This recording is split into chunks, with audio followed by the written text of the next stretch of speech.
Concern to NAM, could you tell us how you expect, if elected, to contribute in correcting this imbalanced and just and equitable composition of the Secretariat?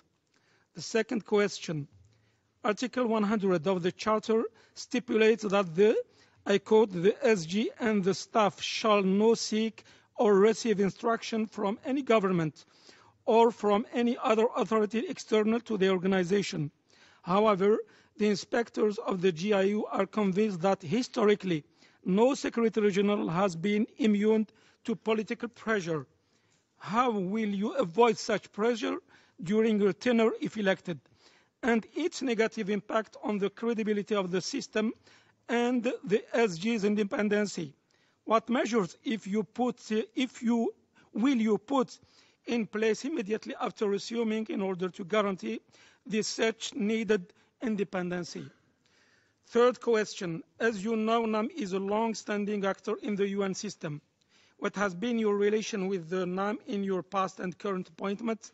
And what about your vision to enhance the cooperation between the UN system and the NAM countries in particular, and between the regional organization and the UN system in general? How do you expect to strengthen the work of the Office of the SG with different groups such as the NAM, taking into account that serious gaps exist here, which force the General Assembly to discuss them in a formal political setting?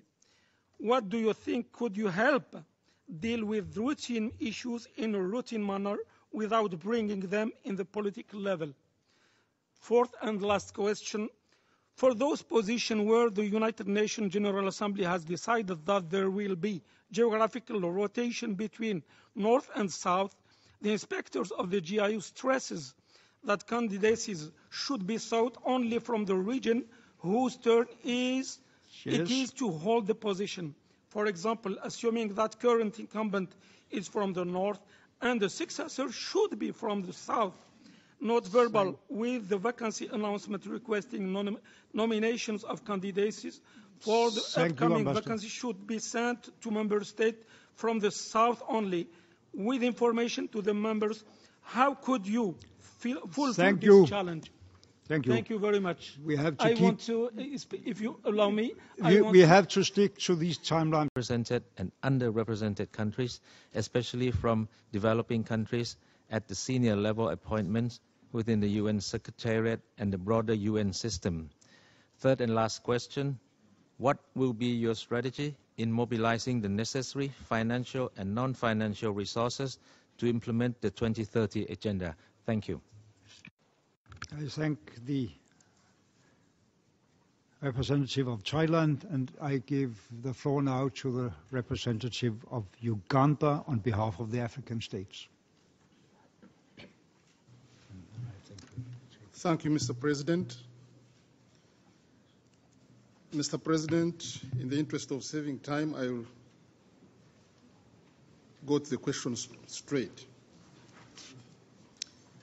Honorable Minister, the African Group notes and welcomes your mission statement, which is ensuring an effective and efficient UN system in addressing existing and emerging challenges by extending partnerships and strengthening coordination, responsibility, inclusiveness, and engagement.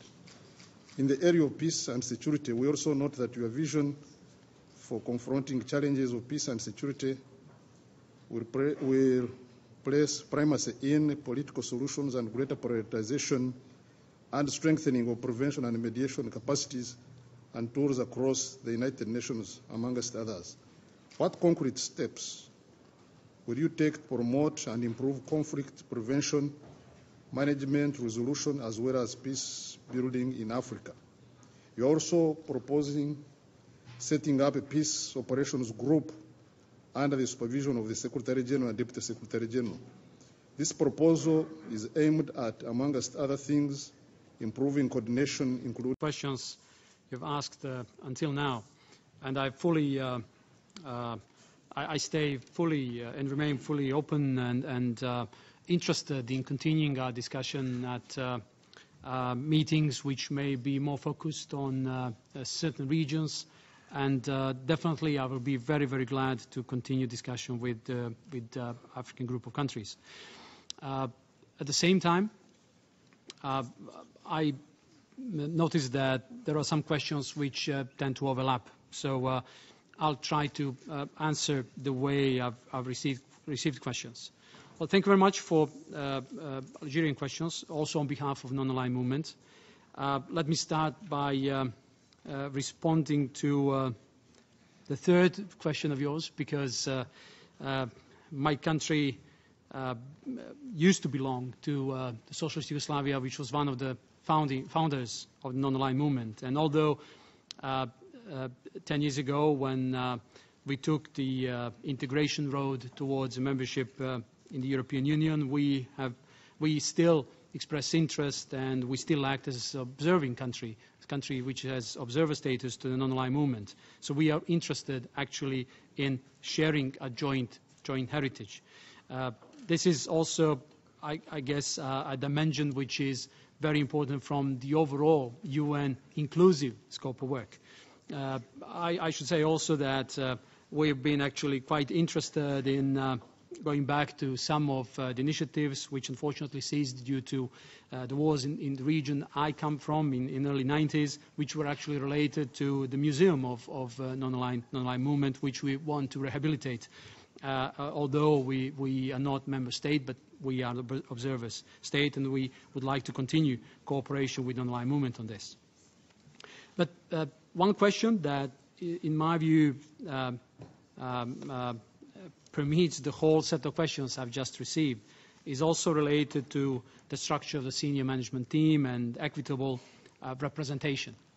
Well, you see, one of the arguments of my country, the group I come from, Eastern European group, is that we need to adhere to equitable rotation, principle of equitable rotation when it comes to all the positions.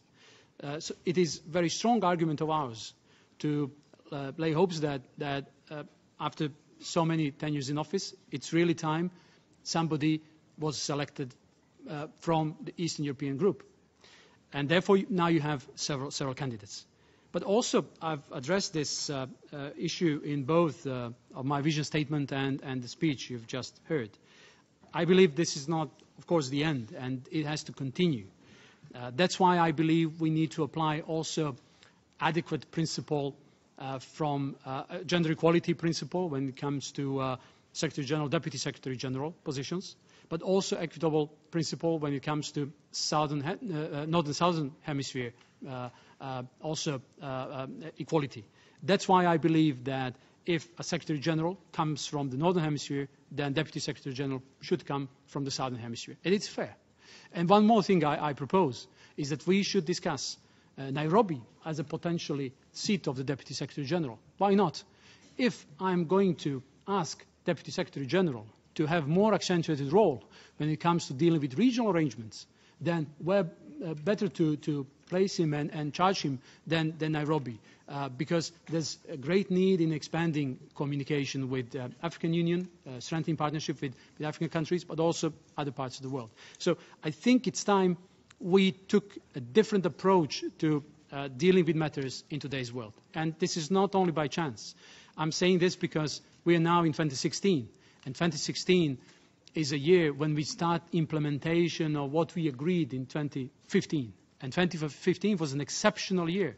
I'd like to congratulate all of you, Mr. President, all of you and the current UN administration for making sure that 2015 was exceptional year, where we passed Agenda 2030, we passed Sendai framework, we passed Addis Ababa Action Agenda, also Climate Accord at the end of the year. But also we discussed some other aspects. So world changes, and I think we need to change along to remain relevant and truly global institution and organization. Therefore, I see the need that senior management team also applies some of the principles I've just mentioned, like gender equality principle and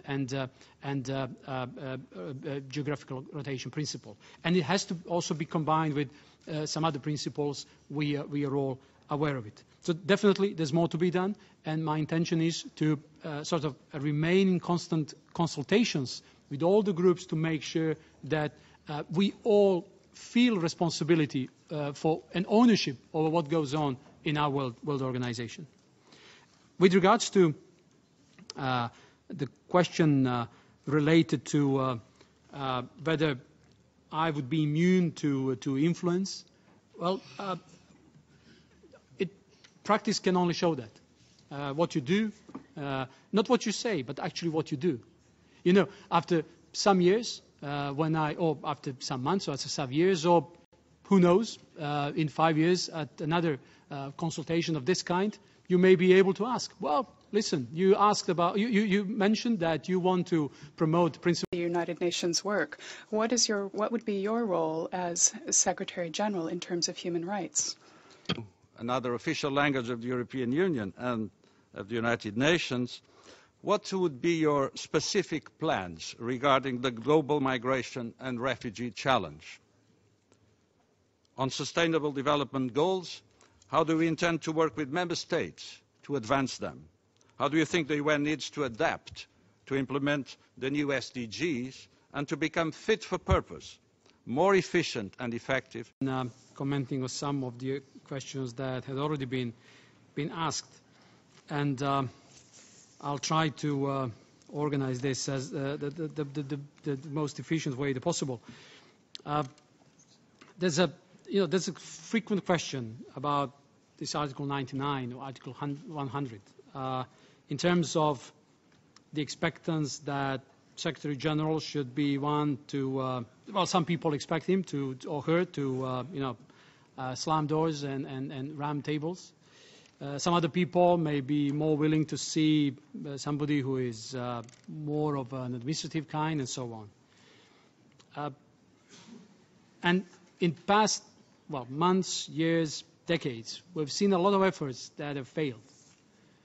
I think that sometimes it is because we lack ability to communicate enough, to talk to each other enough, to not to assume, but to try to say what we really believe. And, most of the conflicts actually arise from just assuming the other party's position. We need to change that. And I think that can be the role of the Secretary General, to try to be really an honest broker, a facilitator, and it is not measured against the frequency of public statements or this or that sort of hard positions on something.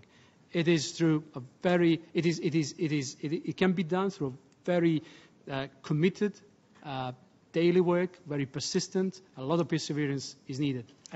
That's exactly because of the current state of affairs. It's a paradox that we have such a troubling state of affairs in the world, where at the same time last year was so exceptional in passing a number of multilateral agreements. There's something wrong going on. Do we really believe that our youth understands what we're dealing with? Do we really believe that half of the world expects that that there's a life full of opportunities for that? And we believe that we have done great work in passing different agreements. And that's true. But we need to turn them into reality. We need to make sure it's really part of our reality.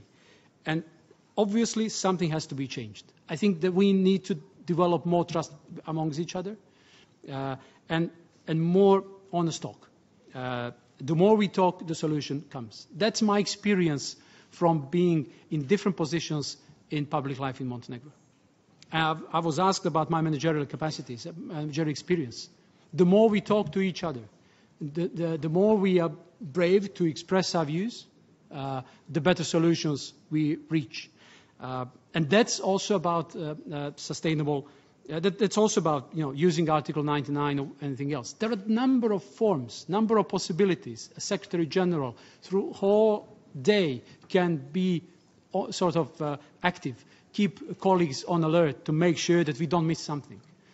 Because after a while, if we wake up and realize that we have missed the opportunity to restore peace and security in some place, and then we splashed all with the need to spend tens of millions or hundreds of millions or billions of US dollars, we are doing something very, very wrong.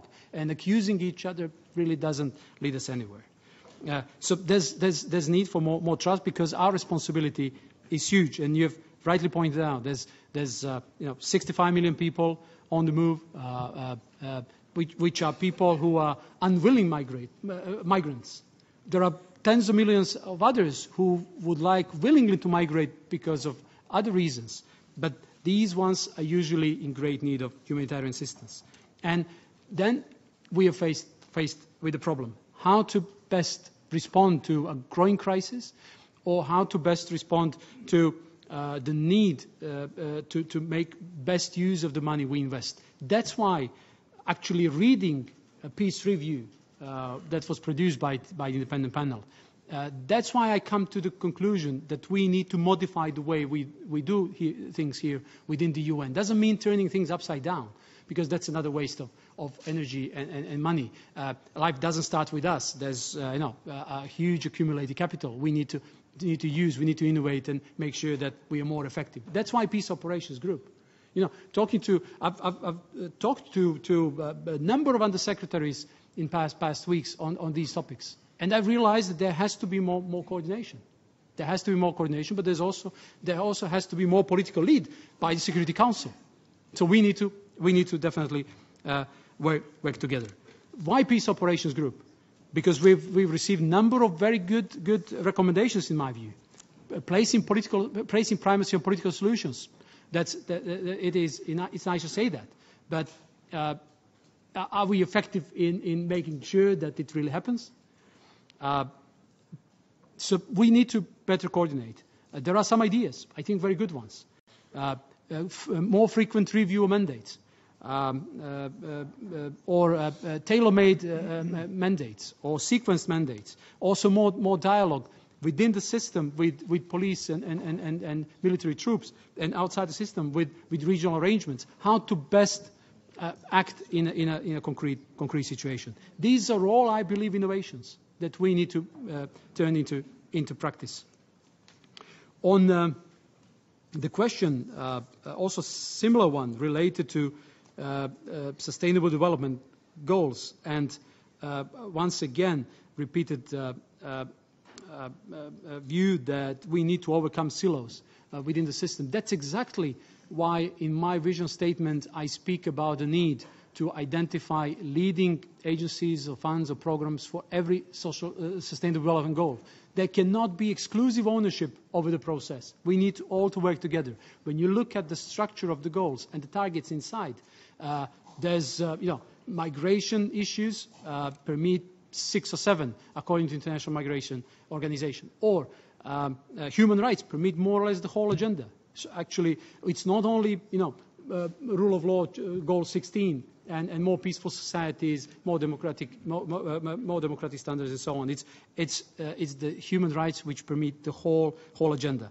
That's why I also believe that countries can be assisted by new generation of UNDAFs, which need to reflect this new reality, which means that UN Development Group should turn into UN Sustainable Development Group. I was actually struck to see that in the current UN Development Group, there is no human rights High Commissioner. And if we talk about 17 goals where human rights are basically in every goal, that's absolutely needed. We need to have more cooperation, more action. And at the same time, talking about human rights and the need to put them up front, it's stunning to see that only 3.5% of the regular budget goes for human rights. And knowing their complexity, we need to do something about it. That's why I propose that we don't do any regular review of the budget structure. We need to do in-depth, really, review, introducing more program budgeting, introducing new way of handling budget of the United Nations, both regular regular, and then it will help dealing with earmarked or voluntary contributions. Because I believe we need to also reorganize UN budget in a way that it meets all those 17 goals. What is it we can do to meet those 17 goals? And that's what we need to support with core budget, because that's investing money and getting more value out of it. Sorry if I'm unable to respond to all the questions, because there are many, but I'll be, of course, very happy to either continue in more inspiring round of questions. Let me start by responding to the questions asked by the British ambassador, and say that what I believe the UN should be fit for. I believe UN should be fit for remaining relevant world organization. We don't want to see United Nations becoming irrelevant, because that is, I think, in the heart of my perception. You know, talking to many people who know more or less about how UN work, and when they realize that, you know, biennium core budget 5 billion, UN peacekeeping 8 billion, humanitarian needs this 20 billion, specialized agencies, and so on and so on, then they normally start to question, okay, but what is it we gain from all that investment? And that's something you'll be faced with more and more as time goes by. So I think UN has to sort of be prepared for that, and has to respond in a way to remain relevant. And the way to remain relevant is accept the underlying realities, which means that we cannot close our eyes on problems and different needs of our more and more multipolar world.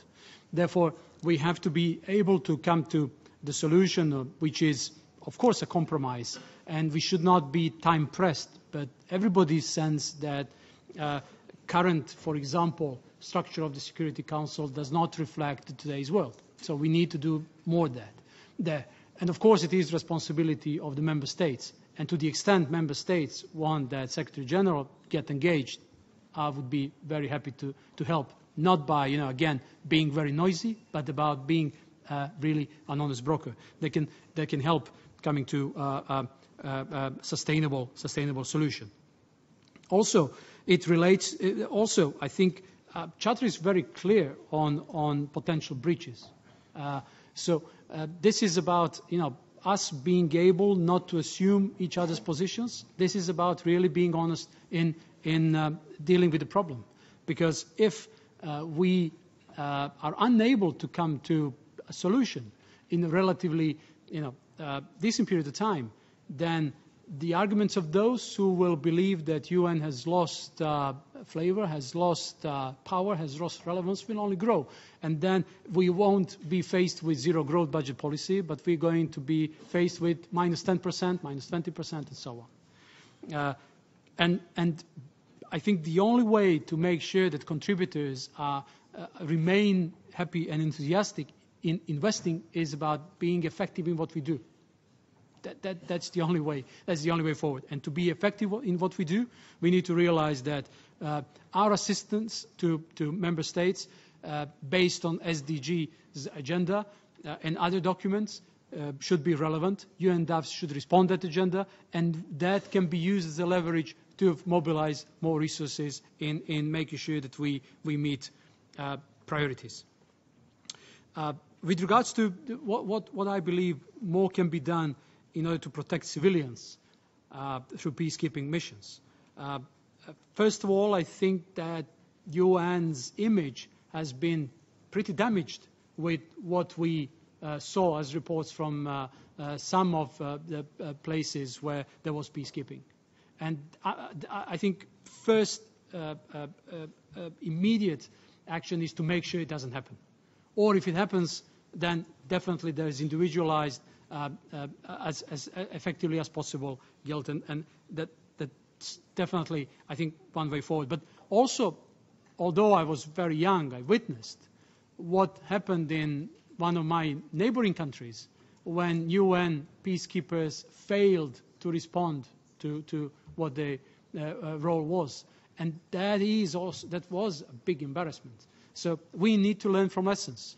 Like we should learn from MDGs to make sure that we are effective in SDGs, we need to learn from all those reports. We need to make sure that we are effective in implementing some very good recommendations, I believe, and I've tried to respond to some of the recommendations from the review, peace operations review. I mean, even mention of peace operations, which I suggest, and redesigning this group actually shows my wish to fully respond to what has been seen as inadequate or shortcomings with regards to UN activities.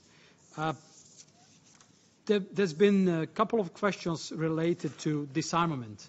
And, talking to many people in the past weeks and months, the response I've received was, that's scandalous, that's unacceptable, that cannot go on, we need to do something, and so on and so on. It's about our credibility. But how to, turn this rhetorics into practice. One of the meetings I had was with Executive Secretary of CBTO, and I think that's a good move to try to organize conference to mark 20 years since the agreement was signed. It hasn't been made effective yet. But the intention is also to widen the approach, to make sure that also parliamentarians are on board. Because, all the people who are relevant in making decisions, all the people who are relevant in making sure that there is eventually a conclusion should be on board. And that's how I believe we need. That's how I think we should move on. And UN should continue to be very, visible voice in making sure that disarmament remains one of our priorities. Although it has subsided in past years, but still there's some achievements. Like AT&T agreement, which has been made effective. I'm proud that my country was among those 40 that helped it become effective. So I think we can do more in this field as well. On past activities, making past activities more transparent. The question posed by Madam Ambassador from Hungary. I believe that the way forward is to set up a team of experts that can revisit classification of documents. And after a while, I'm sure that we can work out either multilateral approach, or it can be also on bilateral basis to make sure that some of the past work which has lost reason to remain classified is open to public. I think that can be one way forward, and I would be very happy to continue working with all the member states who may desire to cooperate in this field. I have to commend the current work of the UN Women. As in everybody's job description, you can always do more, but I have to commend. I think it has proven to be relevant and visible, and I think this can also lead us into how we see how we can do more in regards to youth and the way to promote their interests in a better way. With regards to the question related to internal reforms within the system, as I said in my introductory speech, I think lifelong learning is our in-house commitment to SDGs. We should lead by example. So we need to be more fair in approaching this matter. And of course, I understand the concerns of unions. In different positions back home, I was pretty much engaged in talking to unions, so that's nothing new to me. But we need to be able. Well, I have to thank all of you. I'd like to thank Mr. President for being very effective in implementing the resolution General Assembly passed last year. I have to thank for all the questions I've received. I'll be very happy to continue with our concentrated efforts and discussions in different formats, and also I'll try to make sure that all the questions are responded in due time. Thank you. thank you very much. This has been a great privilege to me, and thank you all. Thank you from the General Assembly.